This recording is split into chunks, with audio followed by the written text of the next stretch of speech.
یہ بھی ایک موضوع روایت ہے کہ جس کا کوئی پیر نہیں اس کا پیر شیطان ہے، جس کا کوئی پیر نہیں اس کا پیر کون ہے جی؟ شیطان ہے۔ یہ کوئی حدیث نہیں ہے، یہ بھی ایک موضوع روایت ہے جس کو پیروں نے بس اپنی پیری چمکانے کے چکر میں لوگوں کو گمراہ کیا ہوا ہے۔ اللہ تعالیٰ ایسی پیروں کو ہدایت عطا فرمائے کہ جو کہ لوگوں کے ایمان کے ساتھ کھیلتے ہیں،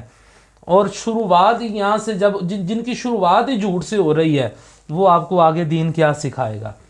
آپ ایسے پیروں سے جا کر پوچھ لیں جی پیر صاحب نماز جنازہ کا طریقہ کار کیا گیا ہے، تو پیر صاحب کو نماز جنازہ کا طریقہ کار ہی نہیں پتہ ہوگا۔ آپ پیر صاحب سے قرآن مجید کھول کر ان کے سامنے رکھ دیں جی پیر صاحب یہاں سے ذرا قرآن شریف پڑھ کر سنا دیں، تو پیر صاحب کو موت پڑ جائے گی، پیر صاحب آپ کو قرآن شریف پڑھ کر نہیں سنا سکیں گے۔ تو جن پیر صاحبان کا یہ حال ہے، جن کو نماز کے اراکین کا پتہ نہیں ہے، نماز کے مستحب کا نہیں پتہ، نماز کے واجبات کا نہیں پتہ، نماز کے مکروہات کا نہیں پتہ، نماز کو تو یار چھوڑ دو،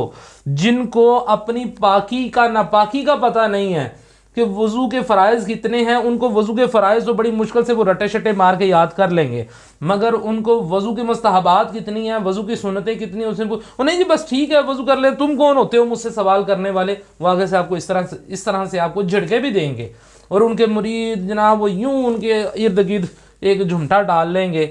تو خیر بات ہماری دوسری طرف چلی گئی ہے۔ اللہ تعالیٰ سے دعا ہے کہ اللہ تعالیٰ ہماری عوام کو ایسے پیروں سے بھی بچائے، اور یہ روایت بھی جو ہے یہ سراسر موضوع ہے کہ جس کا کوئی پیر نہ ہو اس کا پیر شیطان ہے۔ یہ ایک موضوع روایت ہے، اس کا حدیث کے ساتھ کوئی تعلق نہیں ہے۔